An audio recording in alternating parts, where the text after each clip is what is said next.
Aku terlahir kembali sebagai kerangka level rendah di dalam game. Sebagai prajurit kerangka umpan yang dipanggil sesuka hati oleh pemain loli. Tapi aku punya sistem evolusi tak terbatas. Selama aku terus membunuh, aku bisa berevolusi menjadi berbagai bentuk. Gadis loli yang memanggilku, memandangku dengan cemas. Kalau kau tidak bergerak, kita berdua akan tamat. Mendengar itu, kepalaku pusing. Apakah ini dunia setelah kematian? Sampai seekor serigala zombie elit menerjang dari belakangku.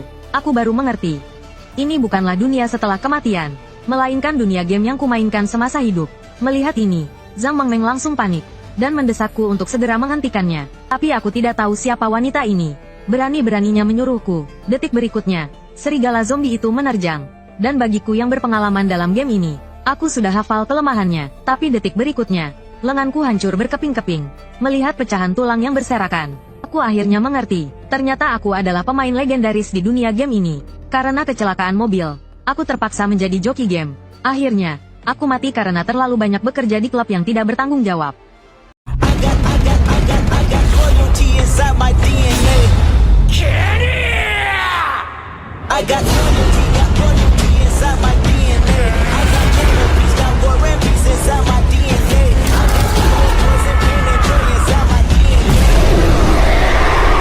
Setelah bangun, aku menyadari, aku terlahir kembali sebagai kerangka terlemah. Dipanggil oleh seorang penyihir mayat pemula. Cakar serigala zombie menginjakku, didorong oleh rasa tidak terima dan keinginan untuk bertahan hidup. Aku membangkitkan sistem evolusi tak terbatas. Senjata Zhang Mengmeng juga ikut meningkat. Tatapanku langsung menajam. Ku rebut pedang panjang di tanah. Dalam sekejap, kepala serigala zombie itu terpenggal. Kali ini aku akhirnya selamat. Sepertinya tubuh kerangka ini tidak seburuk yang kukira. Zhang Mengmeng menatapku dengan terkejut. Tak disangka prajurit yang dipanggilnya begitu kuat, mampu membunuh serigala zombie di atas levelnya. Apakah dia makhluk panggilan yang bermutasi? Jika benar begitu, keberuntunganku sangat besar. Peluang mendapatkan makhluk panggilan bermutasi hanya 1/1 miliar. Dia dengan gembira mengambil perlengkapan dan material yang berjatuhan. Selanjutnya, aku bertarung selama 2,5 menit. Aku sudah sepenuhnya beradaptasi dengan tubuh ini.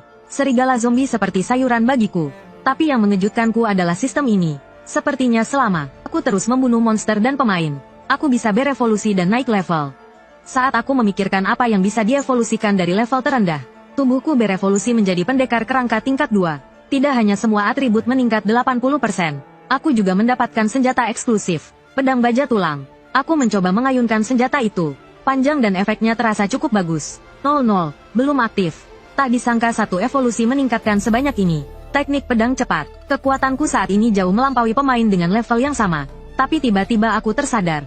Jika aku, sebagai makhluk panggilan, diketahui memiliki kesadaran pemain, pasti akan dianggap sesat. Aku harus memiliki kekuatan untuk melawan 100 orang sendirian agar bisa bertahan. Dan terus membunuh serigala tidak lagi menguntungkan. Aku harus segera pergi ke ruang bawah tanah yang lebih kuat untuk mendapatkan poin evolusi. Tiba-tiba, Zhang Mengmeng memelukku dengan gembira. Mulai sekarang, mencapai puncak kehidupan tergantung padamu. Setelah aku selesai mengambil barang, kita tunggu serigala respawn lagi. Dengan begitu, kita bisa kaya raya dalam semalam. Tapi aku langsung membuat tanda silang. Tak disangka gadis itu mengerti. Kau tahu kan aku ingin berburu monster di tempat lain? Sepertinya aku menjelaskannya dengan sempurna. Tapi sedetik kemudian, gadis itu tiba-tiba berlutut.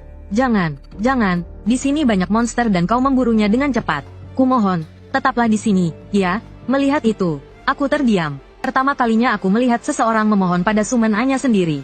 Tapi tempat ini pasti akan segera menarik perhatian pemain lain. Jika bertemu pemain top, gadis bodoh ini mungkin akan dibunuh di tempat. Dan aku juga mungkin akan lenyap. Jadi aku segera menggendong Zhang Mengmeng, mengabaikan protesnya dan langsung menuju Dunggeon baru. Beberapa saat kemudian, kami tiba di Gunung Beruang Ganas. Saat itu, seorang pria botak terpojok oleh beruang cakar ganas. Tiba-tiba dia mendengar langkah kaki di belakangnya. Pria botak itu mengira rekan satu timnya datang untuk menyelamatkannya. Tapi sedetik kemudian, aku berdiri di belakangnya dengan menyeramkan sambil menggendong Zhang Mengmeng. Dia berteriak ketakutan, hantu.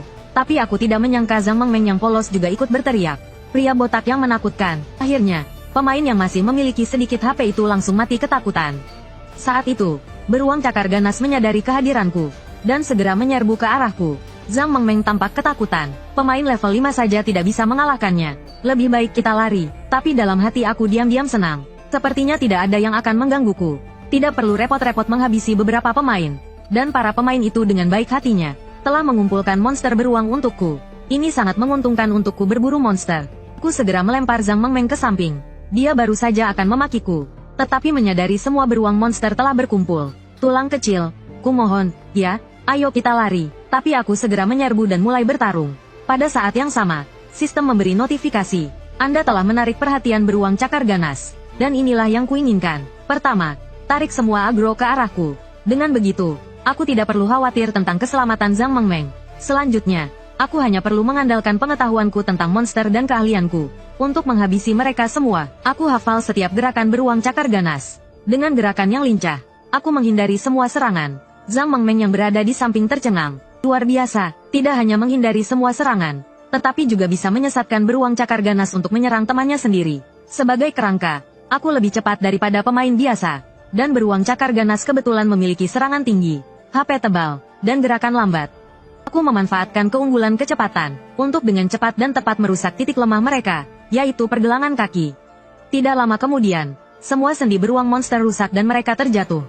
Selanjutnya, aku hanya perlu menyerang titik vital, untuk memicu damage kritikal ganda dan langsung membunuh mereka. Tapi beruang cakar ganas dijuluki pembunuh pemula.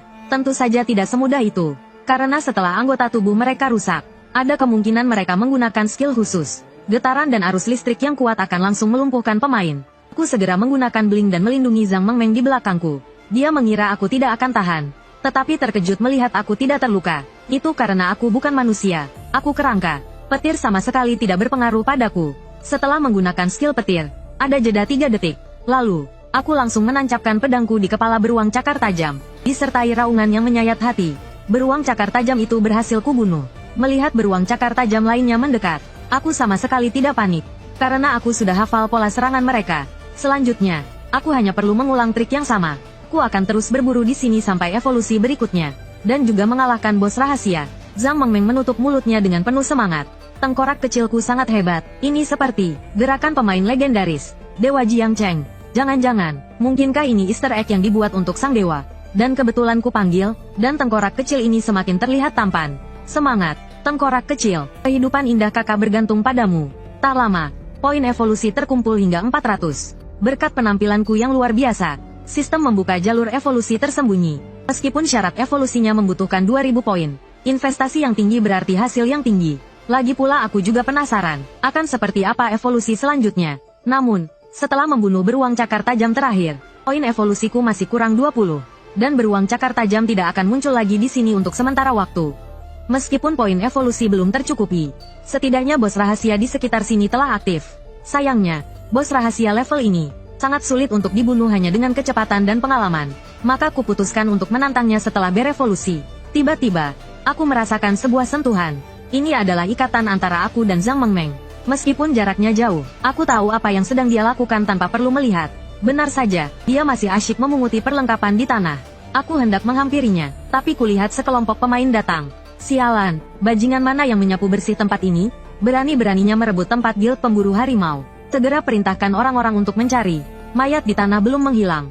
Berarti orang itu belum pergi jauh. Saat itu, Zhang Mengmeng yang asyik menukarkan uang, sama sekali tidak menyadari bahaya yang sedang mendekat. Siapa kau? Kenapa kau ada di wilayah guild kami? Zhang Mengmeng tersenyum canggung. Makhluk panggilanku tersesat. Aku kesini untuk mencarinya. Makhluk panggilan tersesat, baru pertama kali ku dengar. Ia lalu memerintahkan anak buahnya untuk mengikat Zhang Mengmeng, dan memaksanya untuk memberitahu lokasi timnya yang lain. Pria bertopi hijau itu langsung menggunakan skill penyelidikan, dan menemukan bahwa dia tidak berbohong. Dia adalah Necromancer level 9. Tengkorak yang dipanggilnya lambat dan lemah. Mustahil dia yang membunuh beruang cakar tajam ini. Lagi pula, luka pada beruang cakar tajam sangat rapi. Jelas disebabkan oleh pemain dengan kelas pedang. Yang lebih penting, dia memang tidak memiliki informasi tim.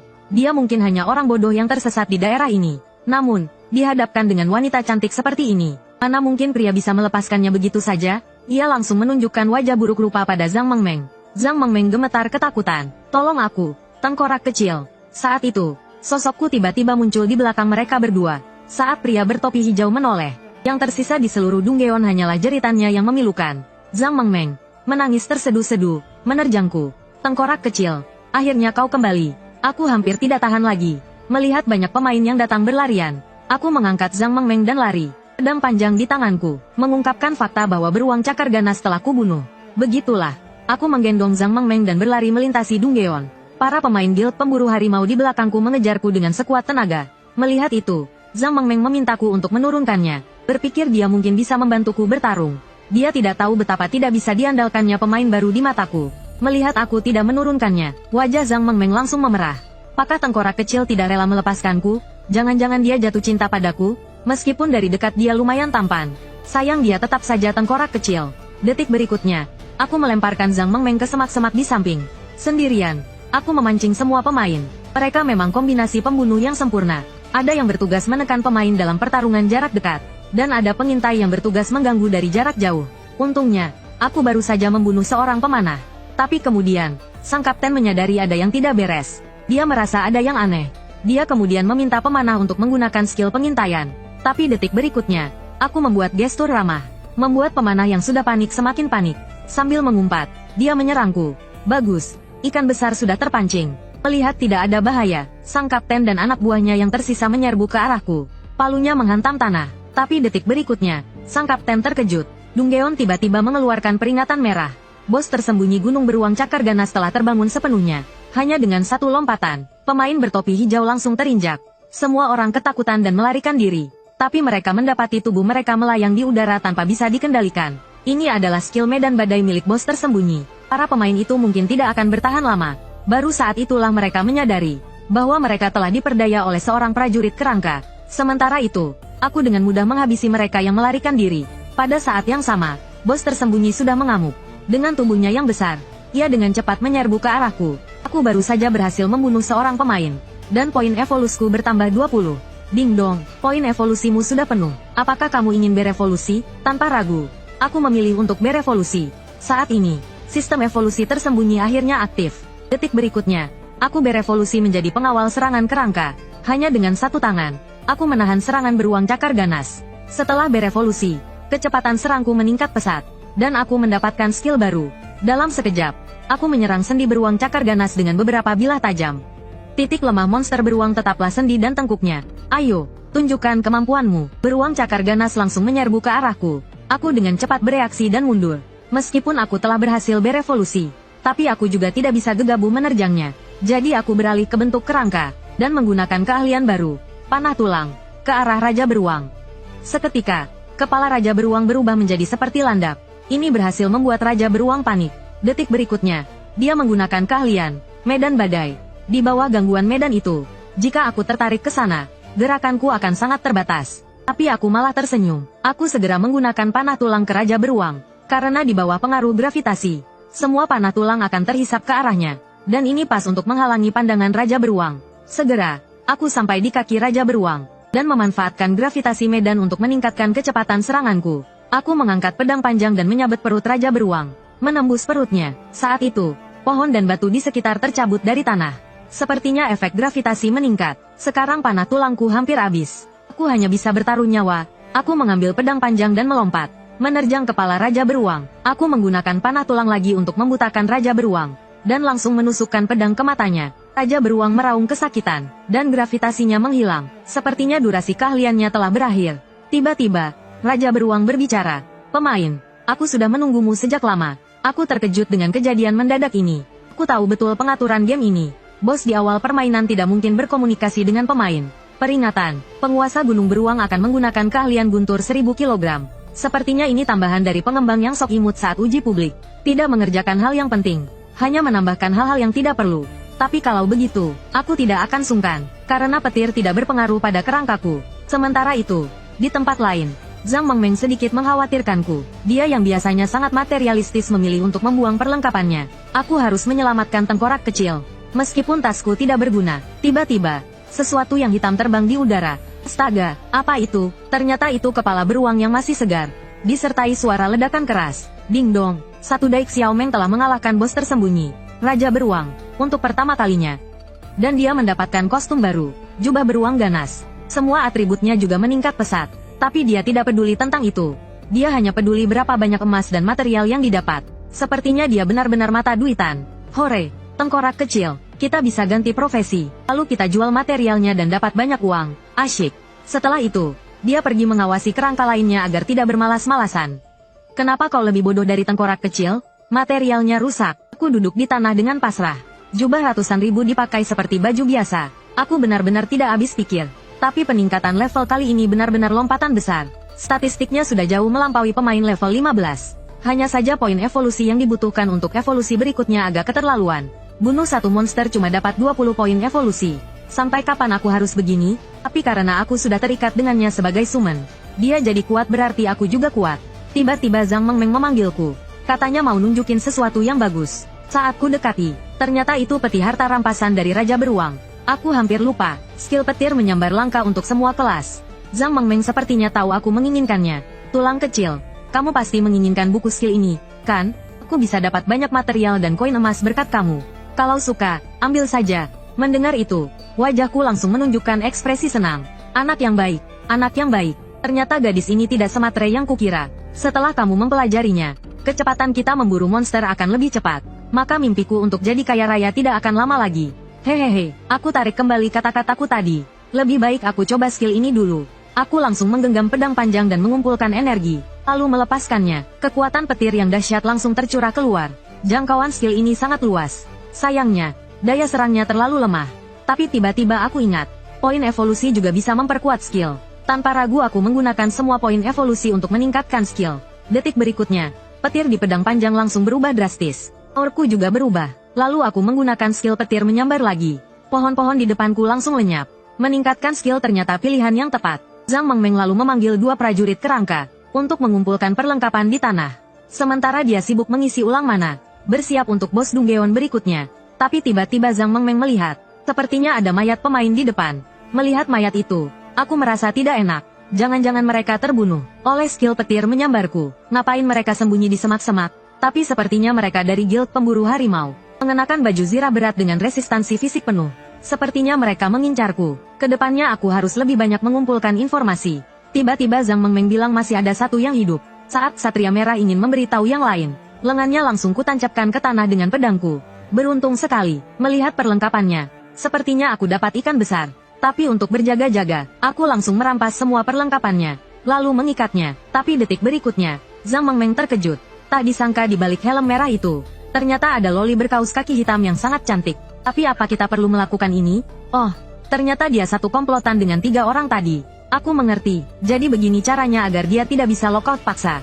Apa orang ini punya kepribadian ganda? Dia bicara dengan summennya sendiri. Sial, aku lebih baik mati daripada disiksa orang seperti ini.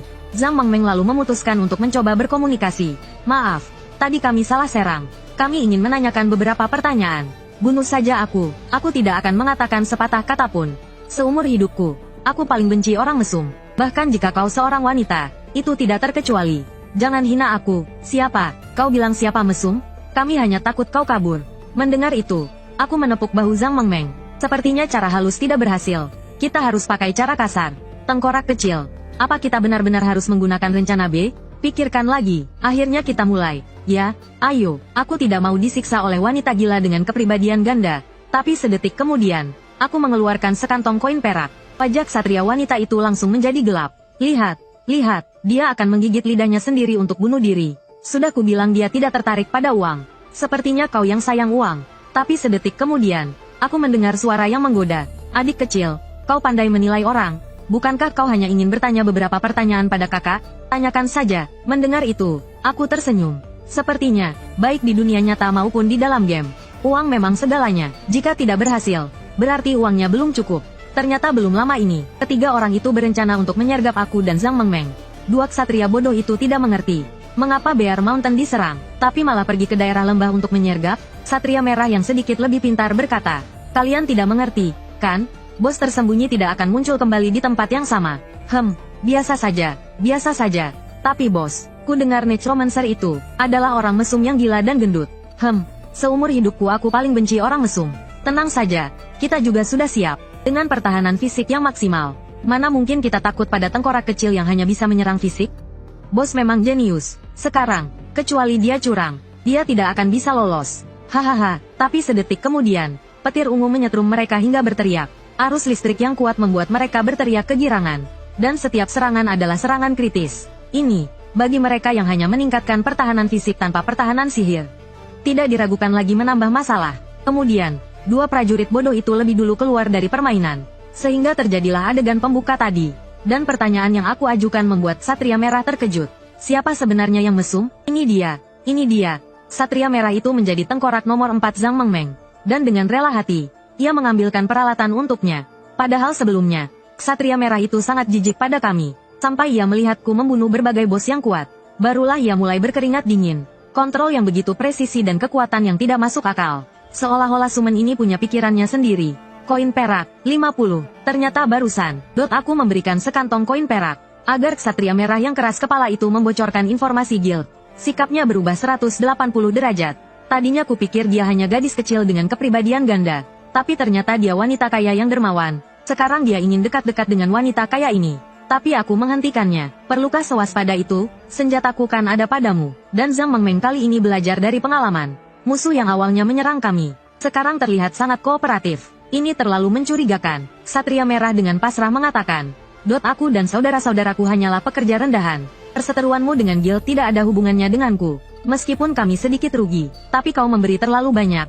Dan jangan khawatir, aku sudah merahasiakan pertempuran tadi. Keberadaanmu pasti tidak akan terungkap. Lagi pula aku tidak mau melewatkan kesempatan mendekati wanita kaya. Kau juga tidak perlu khawatir tentang pengejaran sebelumnya. Pengejaran kami spontan. Pemain yang benar-benar menerima perintah.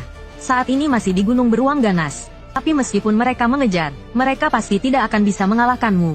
Lagi pula kau sangat kuat. Zhang Mengmeng merasa tersanjung. Tapi detik berikutnya, Ksatria merah memperingatkannya untuk tidak terlalu senang. Ketahuilah, daerah lembah adalah titik pertahanan utama. Hampir semua tim di atas level 15 ada di sana. Dan baru-baru ini ku dengar ada masalah di Dunggeon inti lembah. Saat ini, wakil ketua, kekuatan tempur terkuat guild, sedang berjaga di area inti. Sekarang kau terlalu mudah dikenali. Echromancer level 10 yang berkeliaran sendirian. Benar-benar seperti sepotong daging berjalan. Saat ini Zhang Mengmeng kebingungan. Dan aku kira-kira mengerti situasi sebelumnya. Keanehan di area Dunggeon lembah. Kemungkinan besar disebabkan oleh quest yang diberikan oleh NPC di area tersebut. Karena mekanisme algoritma Dahuang terus berkembang seiring waktu. Sehingga questnya sangat acak. Tapi jika Hu Shou mengerahkan begitu banyak pemain untuk bantuan, maka questnya pasti tidak mudah. Lebih baik mencari tahu quest apa itu dulu sebelum membuat rencana. Lalu aku memutuskan untuk meminta Ksatria merah menunjukkan jalan. Aku akan memakai perlengkapan rekan satu timnya. Namun, Ksatria merah tidak setuju. Lagi pula dia hanya ingin mencari uang dan tidak ingin dikeluarkan dari guild. Mendengar itu, Zhang Mengmeng tergagap. Aku akan tambah 1 koin perak lagi. Kau bercanda, Nona. Tadi kau memberi 50 koin perak untuk informasi. Dan sekarang 1 koin perak untuk jadi pemandu. Gadis ini benar-benar pelit. Cepat atau lambat dia akan celaka karena uang. Lalu aku mengeluarkan 1 koin emas. Zhang Mengmeng langsung panik. Jangan, tengkorak kecil. Melihat itu, Ksatria merah langsung setuju. Dan mengingatkan Zhang Mengmeng untuk tidak memanggil tengkorak lain di tengah jalan. Atau akan ketahuan. Berangkat. Setelah membentuk tim, material dan koin tembaga akan dibagi. Kita bagi 37. Zhang Mengmeng menggertakkan giginya kesal. Pedagang sialan. Lalu, Ksatria merah mulai mengatur posisi. Aku akan maju duluan dengan perisai. Lalu kalian ikuti aku dari belakang. Mendengar itu, Zhang Mengmeng berkata dengan percaya diri. Serahkan saja pada kerangka kecilku. Segera, aku melepaskan guntur 1000. Seketika, monster kecil di depan langsung tumbang. Dan poin evolusku berhasil bertambah 220. Ksatria merah tercengang. Jadi, keahlianmu bisa melawan monster kecil di sini? Bukankah tadi kau bilang aku tidak bisa memanggil kerangka lain? Kalau begitu, tugas mengambil barangnya ku serahkan padamu. Kerangka nomor 4ku. Wajah Ksatria merah langsung muram.